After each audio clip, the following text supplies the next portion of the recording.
We're at the closing point. I'm going to thank our tech team, our interpreters, and of course all the organisers. But I will hand it over indeed now to Cillian Lohan to wrap it up and summarise everything that's happened in 2 days. I'm sure you probably won't manage to do that in one short speech, Cillian. But if you give us the key points and your view of the successes and where we need to go next from this stakeholder conference.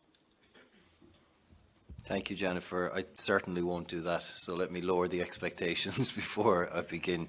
And it's a sign of how fruitful and engaging the debates and discussions have been that I couldn't possibly sum it all up. But I think what we can say is, well, first of all, it's a good time for it's our 5th year of doing this conference, of the platform existing and having an annual conference. And 6 years ago, we actually sat in this very room writing an opinion within the EESC, and in it, as we voted for it in this room, there was one line that said it would be a good idea to have a circular economy platform. Okay, it didn't have that language, it was more formal than that, but that was basically the concept, that we should set something up and it should be meaningful, and it should be a cooperation with the European Commission. And so I think we should celebrate, first of all, 5 years of good cooperation between the EESC and the European Commission, and the fact that we also had this year with the presidency of the EU Council joining us to give weight and strength to our annual conference. And we should celebrate the fact that Commissioner Timmermans, who opened with us yesterday, was there right from the start, pushing this concept and wanting to make it a reality. And other commissioners who've worked alongside him have kept it moving forward. So I think that's the first thing, that the cooperation institutionally has worked well in order to create this unique platform. And then secondly, the other side of it is the fact that the circular economy community has been so active. And what was unique about the platform was, we said we wanted to set it up, but we wanted to give ownership to the stakeholders, because there are a lot of platforms within the EU institutions that that maybe don't deliver on what they set out to deliver in the first place, or that are criticised from the outside for being removed. And we know the EU institutions in general in Brussels can be criticised for not being connected enough with citizens all across Europe. And this was a chance to do something different. And I think we've really seen that the last couple of days, that by giving ownership to the stakeholders, by having this coordination group, and we've heard from them throughout all of the sessions in the 2 days, and we constantly hear from them over the course of the year in between the conferences, because they're so active and they're so engaged, and it's real life, and it's people like we just had in the last panel who are working on this either from within the institutions or at the coalface, working on it with innovative business practices, trying to make the change. So I think that's worth celebrating. But one of our objectives was, or one of the things that we kept hearing from stakeholders who wanted to be involved, and one of the things we kept saying was, we don't want to create a talking shop. We don't want to all get together and have a chat for a couple of days every year, and then in between, congratulate each other on what we're doing, and be in a bubble away from the reality of the changes that need to be made. And I think it's good for us to look at the last couple of days and look at this conference and the 4 that went before it, and say, I think we can confidently say that we've not become a talking shop. We've become a space for sharing information, but information on very practical, real-life examples of innovative ideas moving forward. And also, we've not been shy about sharing where things haven't worked. Our stakeholders and those who've engaged through the website and through our different communication channels will tell us when things are not working for them, when they're trying to go circular but they're hitting barriers. And identifying those gaps and barriers was another important element of the platform. And it's something that I think we can measurably say that we've done to move beyond just a space for talking. We have our EU Circular Talks, which was a tool developed by the coordination group to make sure there was a space for sharing those ideas. But I can assure all of those engaged and listening today that we've always gone back to the practical, and we've always gone back to wanting to make a change and wanting to make a difference, and to be able to measure that, so that we don't just talk amongst ourselves, but that we drive this circular agenda forward. And some of the things that we've seen change over that time are really significant when we stop and look at them. I mean, 5 years ago, circular economy was synonymous with recycling.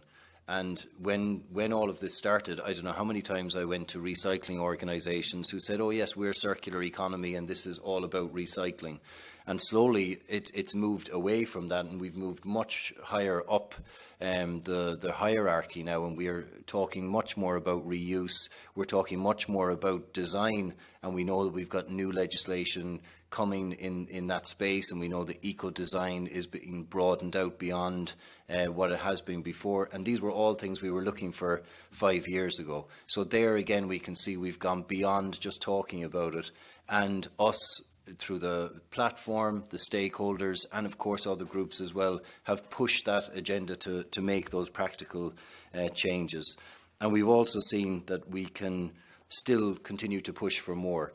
I mean, now we're saying, okay, it's not enough to tell us something in your packaging is recyclable, or it's not enough to tell us that it's reusable. We want to see how many of these things are actually being recycled, or how many of these things are actually being reused. So there's always another step to go, and I'm confident that the community that we've fostered here within the platform will be able to push for that high ambition and for those next steps to take place. And importantly, I think we've linked it to other initiatives. The circular economy can't exist in isolation outside of all of the other things that are going on, and all the other important problems and issues we have to deal with. In particular, our link to climate initiatives, to the Sustainable Development Goals, that really gives the circular economy a context to sit in. And I mean, my fear 5 years ago was we were going to sit in rooms with a load of circular economy officers from different companies that would be isolated and in a room on their own and told, you do something to do with circularity and business as usual continues. But we really see from the guests we've had over the last 2 days that that's not the case. It's really those who are working and functioning and running these companies that are coming to the fore and being involved in purchasing decisions, in manufacturing decisions, that are engaging with us. And that's really important, because 5 years ago it was generally the marketing people who were engaging with us on this, who saw it as an opportunity to do some greenwashing, to paint things in a certain way. But now we really see that there's a difference in that approach.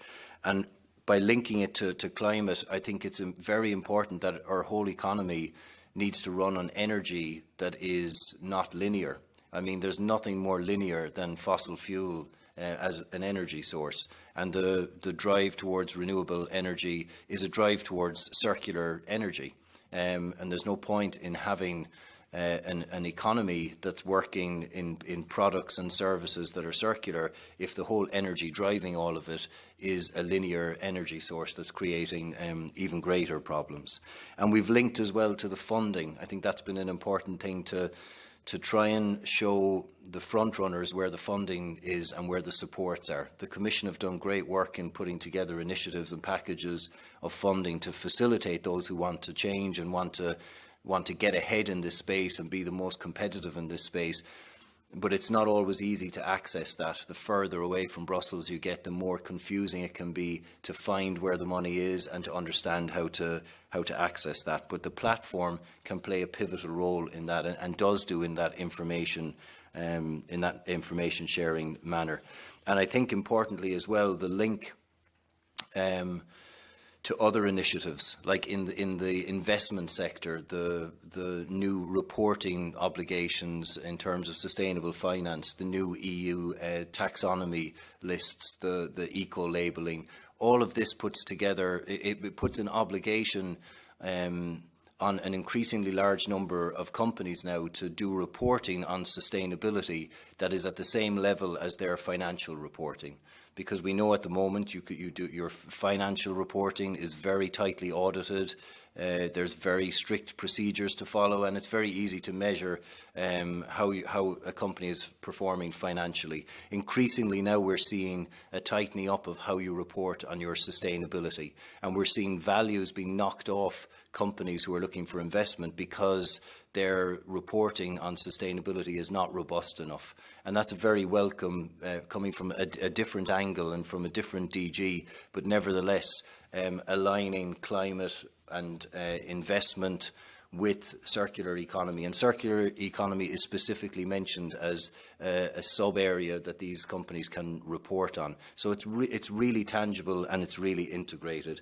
And that, I think, is a measure of how we've gone beyond being a talking shop and beyond conceptual space, and actually made a real difference and a real change. And just before I close, I think the other thing to say is a small word of warning. In the green space and in the circular space and in the climate space, we very increasingly see it linked to digital transformation and to digital opportunities. And I think we have to be careful not to completely amalgamate the two of those concepts together. The most circular option, the most resource efficient option, isn't always the most high technology option and isn't always the digital option. And we know that there are large sections of society and large regions who don't have the infrastructure to be able to fully avail of high technology solutions or high digital solutions. And they should not be excluded from being able to make the transition to a greener way of producing or consuming. And so the two should not be completely interlinked. The digital economy can play a role in supporting a circular economy, but it shouldn't be the driver. It shouldn't be the driver for it. We can do more than that.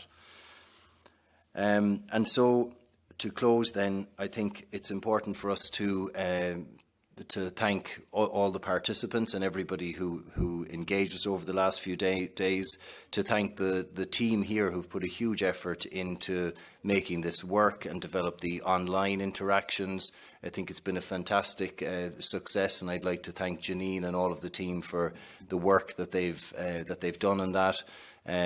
My colleagues who have joined me, there's one colleague, Peter Schmidt, who's been with us from the start of this process. He's happily scuba diving in Guadeloupe, I think, at the moment, but I did hear from him earlier today, and he was taking a break to tune in to the platform and to the conference online. So it's really been a community within this committee. It's been a community with the European Commission as well. And I think that's really helped us to move forward. So I'd encourage you to go to the website. It doesn't end today. It doesn't end at 5 o'clock or at the end of this session. We will look forward to organising already our 6th annual stakeholder conference, and the circular talks, the different tools that we have.